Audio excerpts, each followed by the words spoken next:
Good morning, everybody, and welcome to day 85 of the 90-day share. My name is Dr. Brooklyn Storme, and I'm the director and the principal psychologist here at Cerebellum Consulting. And today, as you can see, I'm coming to you from the school, and you can probably hear all the kids in the background. I hope your morning's going well. What I wanted to do today was have a quick conversation with you around rapport building with children. So we're very lucky this morning to have met with a couple of the beautiful students down here. And I was talking with Nindy about what we could vlog about today, and she suggested rapport building, and I think that that's a super idea for a topic. So without any further ado, we'll get into it. You might notice from time to time you come across children either at work if you're an educator, or perhaps if you're a parent, you have a child that perhaps presents as a little bit shy around strangers or around grown-ups. So there are some ways that you might be able to communicate differently with children who are a little bit less verbal than others. So one of the things that we find really helpful here is to pay a lot of attention to the child's non-verbal behaviour. In case you're not aware, different studies report different levels, but on average, people would say that there's about 80% of all communication being non-verbal. So when we say non-verbal communication, what you're going to do is look for any hidden clues that that child might be trying to communicate to you through their actions. And actions can be movements, but it can also mean other things. So listening out for tone of any sound that they make, listening out for pitch, listening out for volume, and those sorts of things. Another really useful tip is to follow on from those cues by using your own prompts. And a prompt here might be an open-ended question. So we might say to the child, tell me who's in your family. And the child might withdraw, and they might, avoid eye contact. They might put their head down. And we might say, do you have a brother or a sister? And so we're looking to see if there's any change in facial expression, if their eyes suddenly light up or move around and things like that.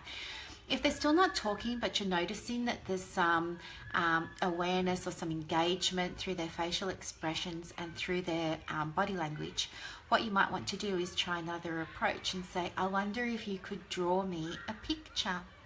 And what you would then do is you would use an opener, like encourage the child to draw by presenting them with the tools that they need. So giving them some paper and giving them some pencils. Maybe you'll notice that they don't pick up a pencil straight away, but you might notice that they're curious about the pencils because they're now looking at the pencils. You might ask them, pick a colour for mum, pick a colour for dad, pick a colour for your little brother, or things like that. Maybe if the child still isn't picking up a pencil, you could try something like offering to pick up a pencil yourself, and you could start drawing yourself and see what they do. Some kids won't like it when you start drawing, and that's great because they're communicating. They're letting you, they're maybe pushing you away or something like that, but it's communication nonetheless. Other kids will be curious and they'll be watching what you're drawing, and maybe they'll try and correct you, while other kids will start to copy you. So they'll take the cue from you, and while they still might not be talking, they're participating in the activity by drawing a picture. And this is really important because what you're doing now is you're giving them a sense of safety. You're letting them know that they're in a safe space to be able to communicate with you in that kind of way. Other things that children do is sometimes they might make noises. They might grunt at you, or they might pretend to, be very angry if you take something away. We offered a boy a sticker this morning, for example, and he was indicating that he didn't want any of the options on this page of stickers.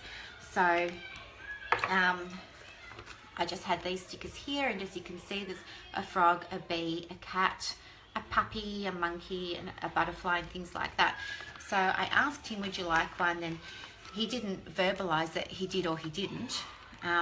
So I let him sort of sit with it and consider whether or not he wanted a sticker for a while. And then when I felt it had been long enough, I said to him, okay, well, we'll put them away. And his response was to grunt and kick a little bit. So, you know, through trial and error, what we were able to do in the end was give him the option of maybe having 2 stickers, one for him and one for his security teddy that he'd brought to the session today. And that seemed to quell his anxiety a lot. And we know this because he smiled. He was happy for me to put the sticker on his hand via using the security doll. And he was happy to have the security teddy, you know, apply a sticker to his t-shirt. So it went quite well in the end. The point is there are lots of different ways to communicating with kids.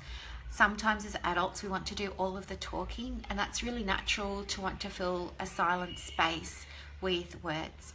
But sometimes it's just as okay to sit in silence with kids. They're very comfortable with that. And there's no need from their side for us to fill it. Sometimes the value is in us being the listener. So there's some tips around how to engage with a child who's perhaps quite shy or not really wanting to talk too much. But if you have any questions or comments, of course you're welcome to drop them in the comments box, and I'll get back to you today with any tips or suggestions or guidance that I can give you. Apart from that, I just want to say a big thank you to everybody who's reserved places for our info session on the 13th of November at our Frankston rooms. So places are limited, guys. The first 10 tickets have gone already. I've just had another 2 emails about more tickets that have gone. So they're going like hotcakes. If you want to come along, you're most welcome. We're going to have Lucy, our paediatrician, a pediatric dietitian, they're talking about how she works with children who have all sorts of things like a food intolerance, gut health, allergies, food avoidance behaviours, and all of those sorts of things. She'll also be available to answer questions around medication that kids take, like melatonin and things like that, and how they can be impacting on diet and nutritional needs and requirements. Nindy will be there talking with educators and mums and dads in the community around funding options that their child may be eligible for either this year or going into 2018. And also Shoshana will be there as well, our behaviourist, and she'll be talking with everybody about Lego therapy, which is really cool. So we'd love to see you there. You can get the tickets through our Facebook page. In the meantime, I'd like to thank you very much for joining me, and I hope you all have a lovely day. Thanks everybody. Bye.